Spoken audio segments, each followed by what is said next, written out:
name is Chanel Hollywood, student number 212048858, and this is my video explanation on my SSG assignment 1 on population growth. Okay, so this essay, it was an academic essay that consisted of 3 mini essays, basically to discuss population growth in total, but in order to successfully do that, I had to dive into 3 mini essays. These essays, the essay topics included world population growth, the nature and understanding of demographics, as well as the concept of sustainable development.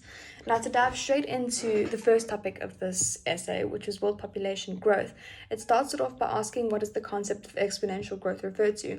And basically that is just a sudden increase in population in a certain area. So, then the next point was, what does the concept of overpopulation refer to? And this, in order to understand this, I had to look at countries like China and Asia, where very large areas are overpopulated, and it's basically a mass increase of people living in or around the same area, and this is due to increasingly high birth rates. Then I went on to discuss in which regions of the world have the highest population concentrations, and as I just said, the China and India, due to their overpopulated areas and really overcrowded areas as well. Then it went on to say, why do people concentrate in some areas of the world and not others? And basically that was just a lot of areas that have higher population concentrations have abundant resources available to use, that the life quality there is more sustainable, the environment can sustain the people a bit better. Then it went on to describe what population density refers to. And population density is basically a demographic indicator, and it's used to measure and compare the number of people that live in different areas.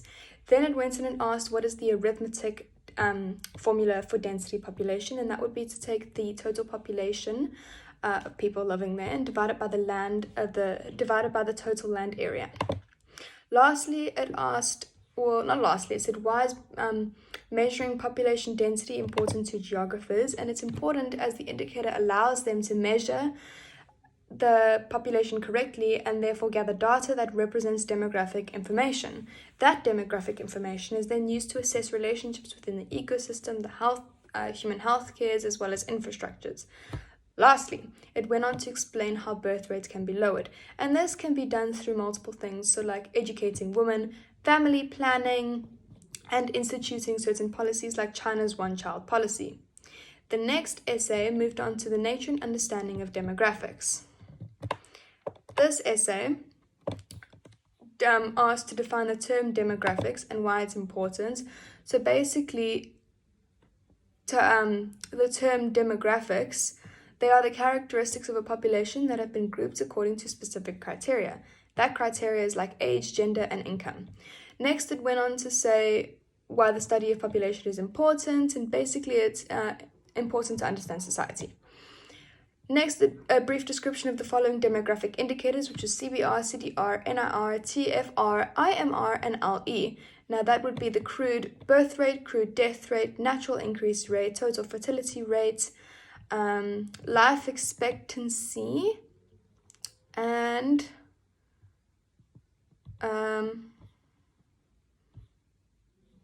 yeah. Okay, then I went to a brief description of the demographic transition model, and the demographic transition model is basically 2 demographic indicators such as the birth rate and the death rate that have been put together, and these indicators make up the transition demographic model. It asserts that a nation improves economically and its overall population growth rate goes through different stages. Then it went and explained what a population pyramid is, and a population pyramid basically represents the age and sex of a population. Then it said how governments can use demographics to create policies. This again, I take China's one-child policy using demographics to measure the population itself and to then come up with certain strategies to sustain life there. Next one was sustainable development, and it was define the term sustainable development. And sustainable development is development that meets the needs of the present without compromising the needs of the future.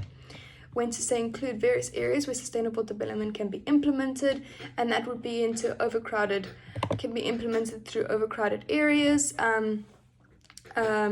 like India, Asia, and China. India and China within Asia, as they have one of the largest carbon footprints in the world. They are literally known for their overcrowded streets due to poor education and high birth rates. So sustainable development can be implemented through that aspect. Then it says discuss how sustainable development can be implemented in South Africa, and this it can be implemented in South Africa through economical changes, social changes, and environmental changes. Socially, due to eliminating poverty and hunger crisis. Economically, by implementing education and ensuring gender equality. And lastly, environmental, by implementing environmental sustainability, and that includes fixing the water supply.